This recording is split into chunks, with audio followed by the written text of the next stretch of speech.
कि मुतदा महावीर स्वामी नयन पथिगामी भवतु में महावीर स्वामी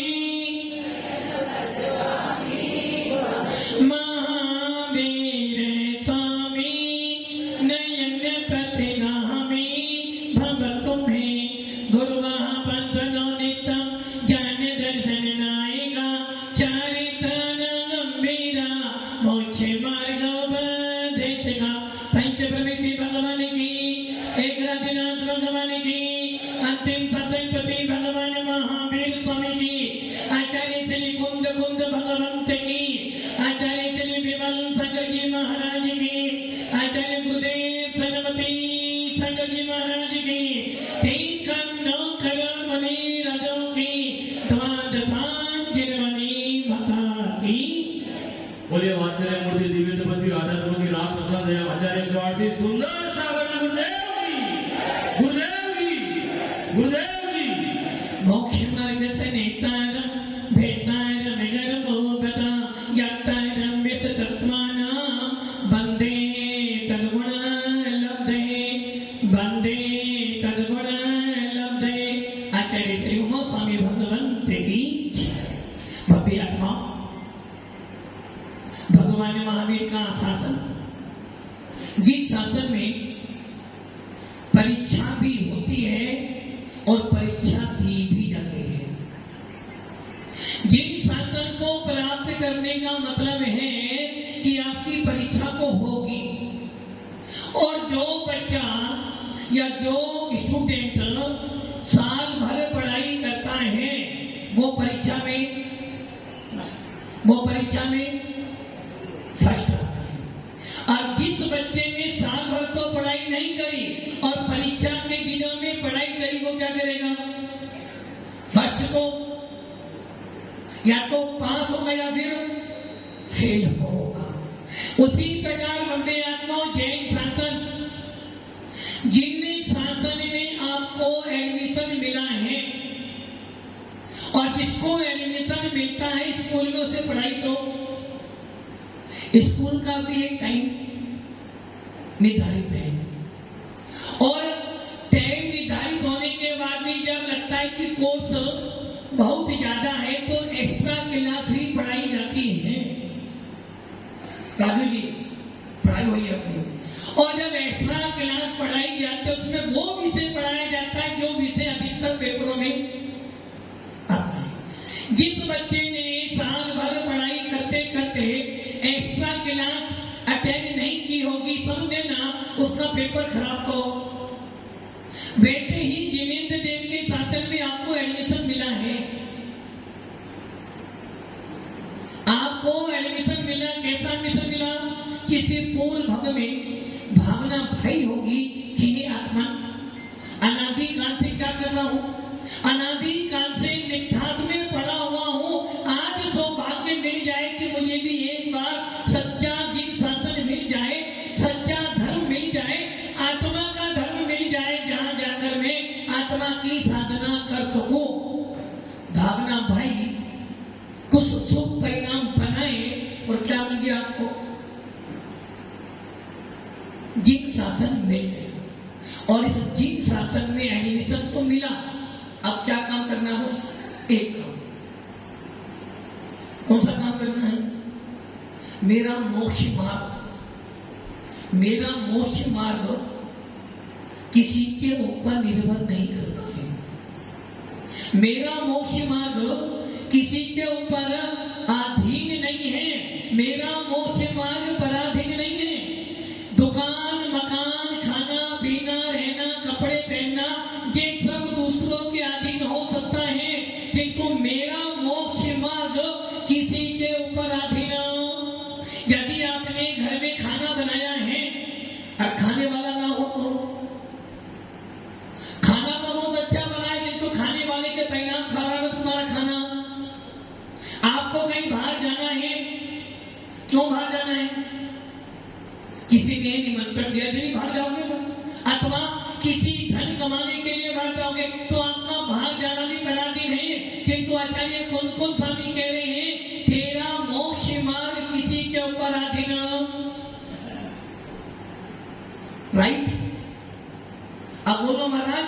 मोक्ष मार्ग तो करा दी है।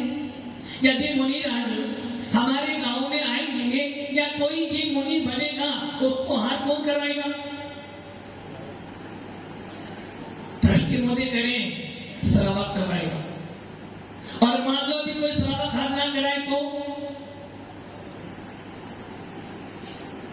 दृष्टि मोदी। यदि कोई मुनिराज बन जाए और आप उसको हाथ ना कराओ तो ऐसा नहीं हो सकता। ऐसा भी हुआ है हमारे जैन शास्त्र में, तो ऐसा भी हुआ है। आप लोगों ने कंस का नाम सुना है? चला जी कंस का नाम सुना है ना? कंस कौन था? कंस अपने पूर्व भाग में मुनि था जिसका नाम था वशिष्ठ। क्या नाम था? वशिष्ठ मुनिराज। और वो मुनिराज एक एक महीने के उपवास। पवन जी, यदि मान लो कोई मुनिराज एक महीने के उपवास करे और साल बड़ा पधार जाए, आप क्या करोगे? क्या करोगे भैया? वृत्ति करोगे? मैंने क्या बोला? एक महीने का उपवास कर आए हैं, क्या करोगे? उनका पालना होने वाला है, क्या करोगे? क्या करोगे? पालना करोगे। तुम करोगे, सब करेंगे। आप कराओगे ना? आप कराओगे नहीं कराओगे? उसी प्रकार वो मुनिराज वशिष्ठ मुनि एक महीने का उपवास करते थे और एक महीने के बाद नगर में आते थे। तो उस नगर का राजा उग्रसेन, उसने सोचा देखो कितना सौभाग्य है कि मैं यहाँ का राजा हूँ और मेरे नगर में कौन आए हैं? साधना जी कौन आए हैं? एक मुनिराज नहीं, एक महीने के उपवासी मुनिराज है। चौका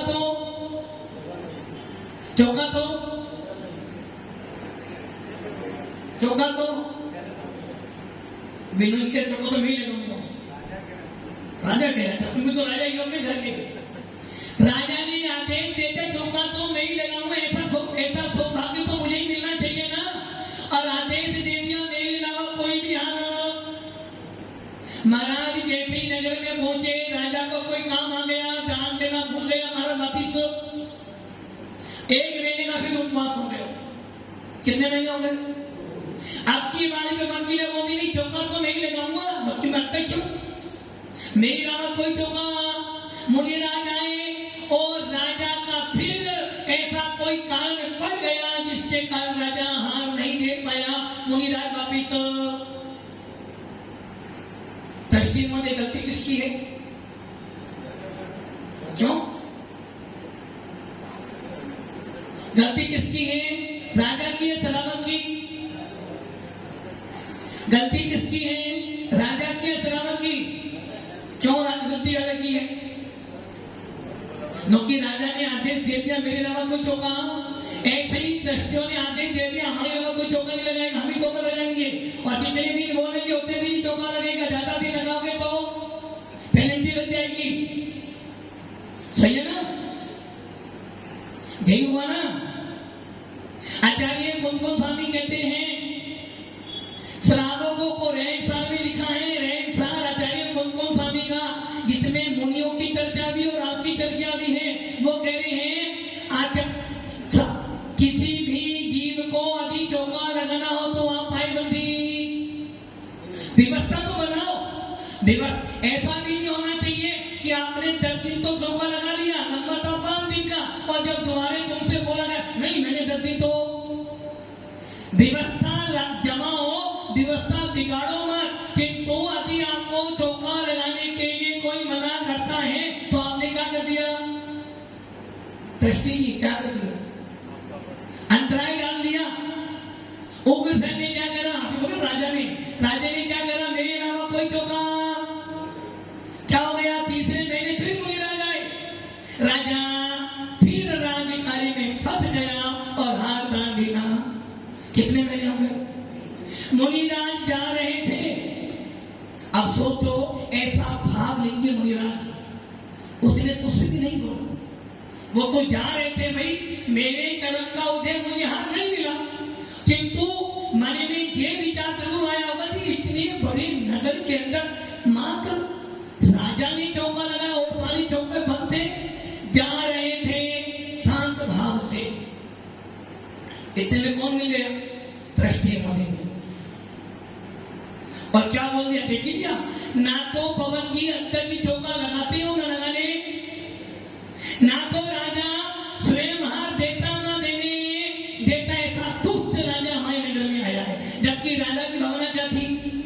अच्छी थी भैया, मुनिराज आए हैं उत्तम बात में तो नहीं हाथ लगा हुआ, किंतु उसने अंतराय डाला। ये सब जो श्रावक बोल रहे थे मुनि के कानों में पड़ गए। क्या पड़ गए? कि दृष्टि मोदी कह रहे हैं महाराज ने तो बोला था एक दिन पढ़ा हो। क्या हुआ? वो शब्द मुनि के कान में पड़ गए और मुनिराज भावलिंगी, कैसे मुनिराज? जो आत्मा का चिंतन करने वाले मुनिराज थे, एक महीने की घोर साधना करने वाले, जंगलों में रहते थे, नगरों में हाथ करने आते थे, ऐसे वो मुनिराज शब्द कान में पड़े और क्या हो गया? भावों में थोड़ा तो सुधार कीजिए, थोड़ा थोड़ा प्रभु जी का ध्यान कीजिए।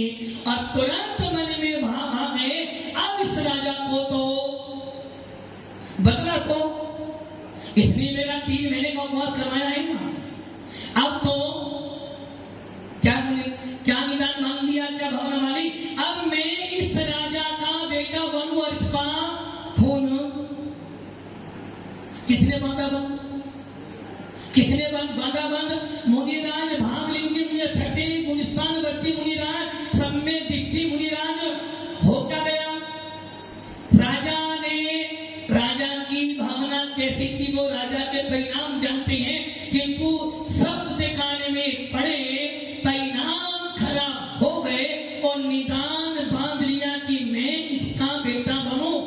और जैसे ही वो मुनिराज तो चले गए, समाधि मरण हो गया, किंतु जिस समय के भाव बनाए उसी समय गुलिस्तान कौन सा हो गया?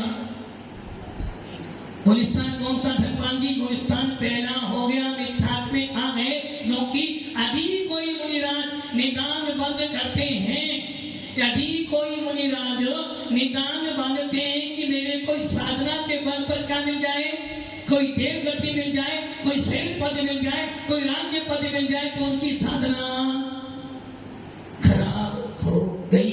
जिसको कुमकुम स्वामी कह रहे हैं, दंसन भट्टा भट्टा दंसन भट्ट से नथिनी भनम सिजंती जरी भट्टा दंसन भट्टा न सिजंती।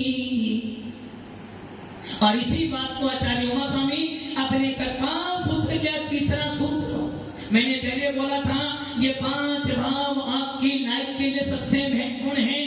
ये 5 भाव आपके जीवन को संवारने वाले भी और बिगाड़ने वाले भी हैं। इन 5 भावों में सबसे पहला भाव था औषधि भाव। आचार्य भगवान उमा स्वामी अपने तत्वार सूत्र के 2 अध्याय के 3रे सूत्र की व्याख्या करते हुए पूज्य बात स्वामी कह रहे हैं, औषधि भाव किसको होगा? कितने जीव है संसार में? अनंत। 1 इंद्रिय भी है, 2 इंद्रिय भी है, 3 इंद्रिय भी है, 4 इंद्रिय भी है, 5 इंद्रिय भी है, देव भी है, नारकी भी है, मनुष्य भी है, तिरंजी भी है, और आप सब भी हो। अब आचार्य भगवान कह रहे हैं औषधि भाव, जिस भाव के बिना तेरा मोक्ष मार्ग शुरू होने वाला नहीं। मंदिर में जाते हो, अभिषेक पूजन करते हो, भाव कैसे बनते हैं? भाव कैसे बनते हैं? अच्छे बनते, गलत बनते। यदि तुम्हारे भाव अभिषेक करते समय कैसे बने? बंदे तदगुण लब्धे, अधीन भावों से तुम्हारे भाव बनते हैं। रहे सदा सत्संग योनि का, यदीन भावों से तुम्हारे परिणाम बनते हैं। यदि अभिषेक करते समय तुम्हारे भाव ऐसे बने, धन्य है मेरा जीवन, धन्य है मेरा जीवन जो मुझे आज वीतराग भगवान की शरण मिली, और मन में भाव कार्यों ऐसे प्रभु जी की शांति मुद्रा तो न मन जल से करो, साक्षात श्री अरिहंत का मानो न मन जल। हे भगवान, सोधर इंद्र पांडु शिला पे तुम्हारा अभिषेक करता है पंडित जी, बहुत सौगंध बनाया और सबको खाने दिया। विनोद जी बना नहीं बनाया था। तो ये नया जन्म कैसे ले? सो धर्मेंद्र बनाया था। सो धर्मेंद्र जो एक बार बन गया, देवगति से आया, मनुष्य बना, मुनि बना और मोक्ष में चला गया। आपने किनको बनाया? पवन जी को। ये मोक्ष गया। अब वो कह रहे महाराज जी, वो मुझे बता था कि आप आने वालों से नहीं को रो करो जी, रुके रहो, महाराज जाएंगे जाना। सो धर्मेंद्र पांडु सेना पर साक्षात जिनेंद्र देव का अभिषेक करता, कितना ऊपर जाकर 140 योजन ऊपर। सुमेरु पर्वत कितना बड़ा है? 1 लाख योजन का, 40 योजन की उसकी चोली का, इतना ऊपर जाकर पांडु वन में जो 4 शिलाएं बनी है, वहां जाकर तीर्थंकर बालक का अभिषेक करता है। और वहां पर 3 सिंहासन होते हैं। एक सिंहासन बीचों बीच में, जहाँ देवाधिदेव होने वाले उस भावी ने की अपेक्षा वो तीर्थंकर नाम कर्म वाला जीव बैठा हुआ, जिसने बंद किया है। और एक तरफ सौधर्म और एक तरफ विश्वामित्र बैठा है। और भगवान का उस पांडु सेना पर साक्षात उस होने वाले भगवान का उस बालक तीर्थंकर का अभिषेक करता है। और उस अभिषेक को करते समय उसके मन में ऐसा लगता है कि बस इससे ज्यादा मेरा और कोई पुण्य नहीं हो सकता। उस समय सौधर्मेंद्र विचार करता है कि हे भगवान, तुम्हारा अभिषेक मैंने किया है कि तुम मन में भाव क्या है? बंदे तदगुण लब्धे वो सौधर्मेंद्र। एक बार जिनेंद्र देव का पांडु सेना पर अभिषेक करता है। विनोद जी सही है ना? एक बार अभिषेक कर, क्या मिल गया उसको? एक बार उसने पांडु सेना पर भगवान जिनेंद्र का अभिषेक किया, होने वाले भगवान का। तो वो कौन हो गया? एक कब हो गया? जब उसने पांडु सेना पर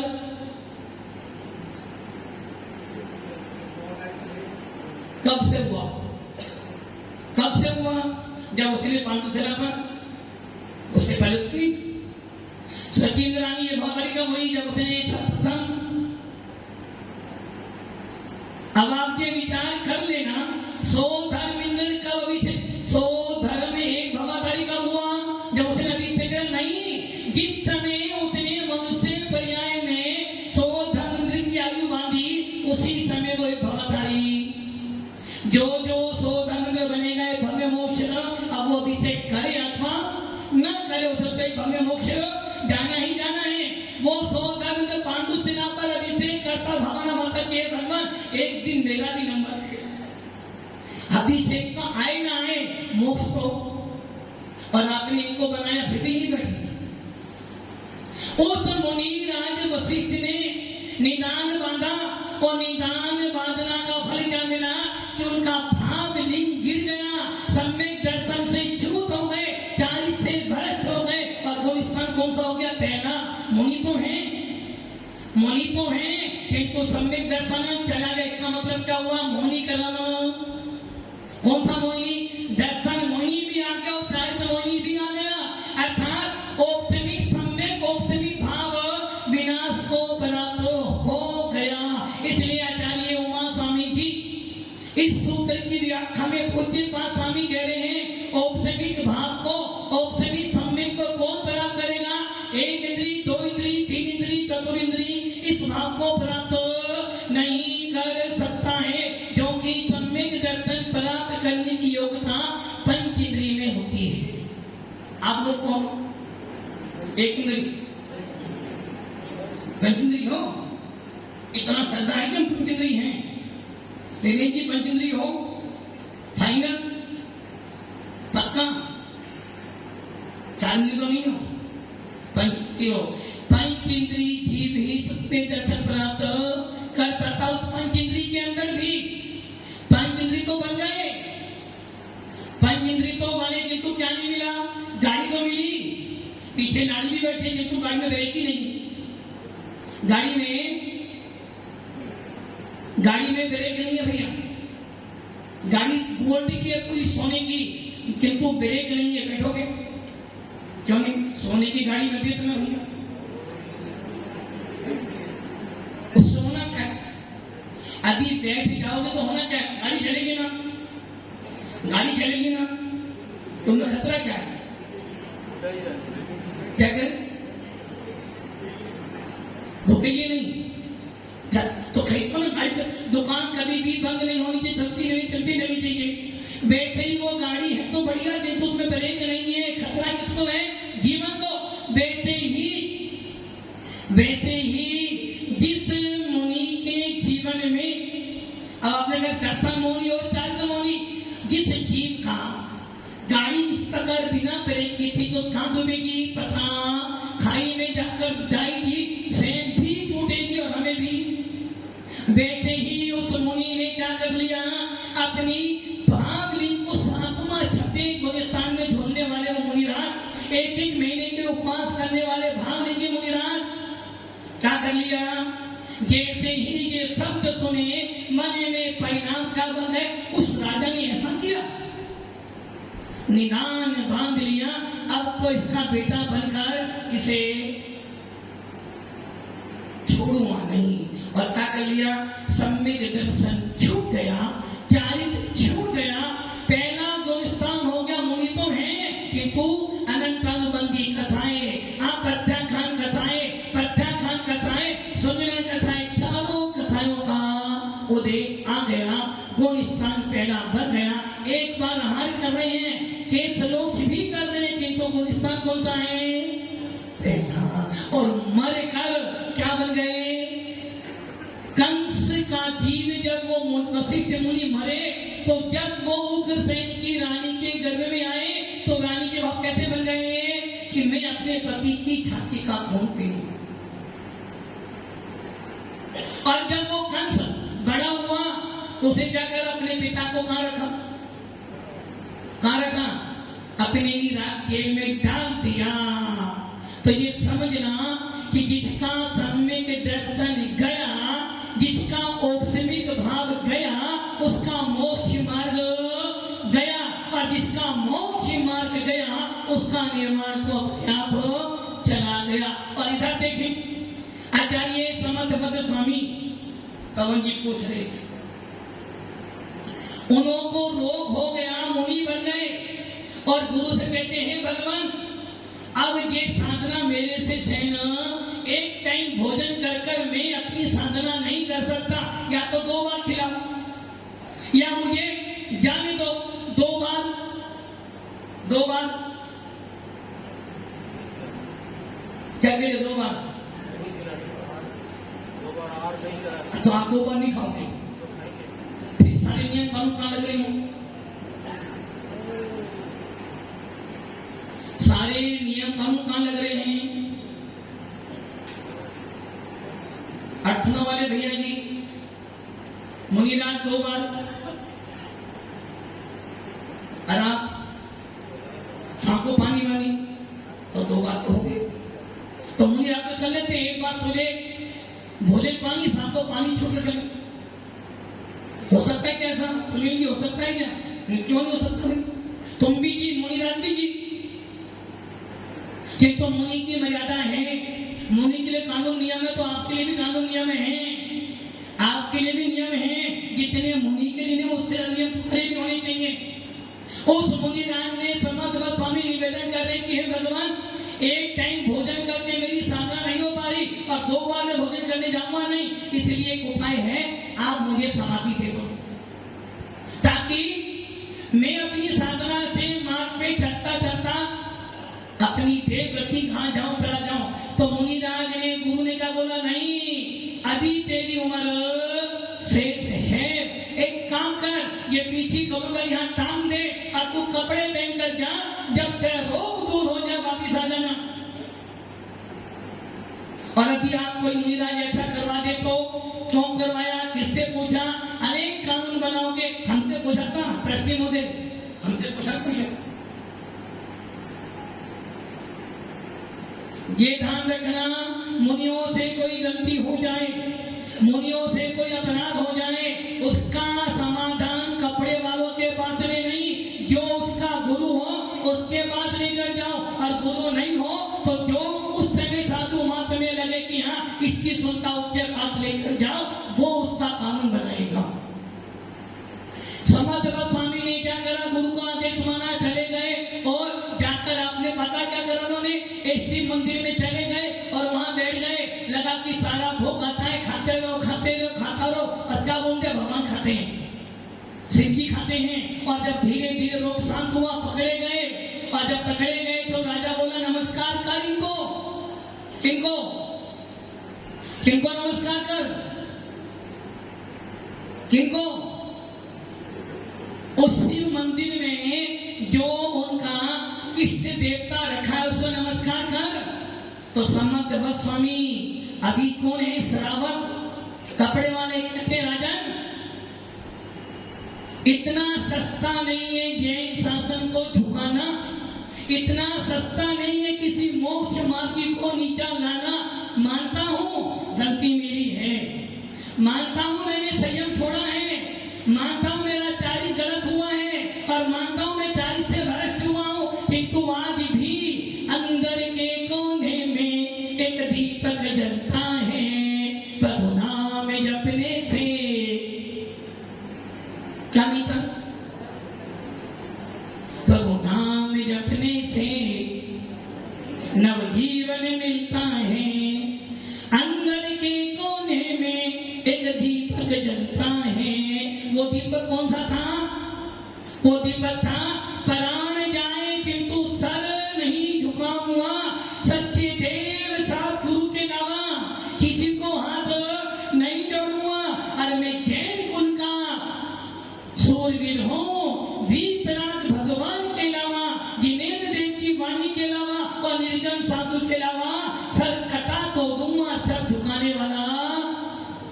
और उन समर्थ बल स्वामी ने अपने सम्यक दर्शन के बल पर राजा को चेतावनी दे दी, राजन यदि मैंने नमस्कार किया तो तेरा इष्ट देव टूट जाएगा। इसलिए जैन शासन को कभी चुनौती नहीं देना। कब? जब सम्यक दर्शन मजबूत हो। और राजा ने नहीं माना और सांकलों से उस इष्ट देव को बांध लिया। और समर्थ भक्त स्वामी ने अपने मन मंदिर में सारे 24 भगवान बिठाए, और जैसे ही चंद्रापुर भगवान आए और अटूट श्रद्धा किस पर? किस पर? अटूट श्रद्धा चंद्रापुर में नहीं, वीतराग शासन पर, वीतराग भगवान पर, अर्पित आत्मा पर कि मुझे कोई दिखला नहीं सकता। और जैसे ही नमस्कार करा वो फटा और चंद्रा प्रभु भगवान प्रकट हो गए। इसको कहते हैं श्रद्धान, इसको कहते हैं सम्यक दर्शन। और जब रोग दूर हो गया, गुरु के पास में गए, पराचित लिया, मुनि बने और 3 शासन का डंका बजाया पूरे विश्व के अंदर। ऐसा होना चाहिए आपका सम्यक दर्शन। अंजन चोर क्या कर रहा था? चोरी कर भागा था ना, आंखों में अंजन लगाता था कि कोई पकड़ ना ले। पकड़ा गया, भागते भागते क्या देखा? शेर जी क्या कर रहे? साधना कर रहे हैं। पूछ भी क्या कर रहे हो? ये गुरु ने मंत्र दिया है। कौन सा मंत्र? धर्मोकार मंत्र।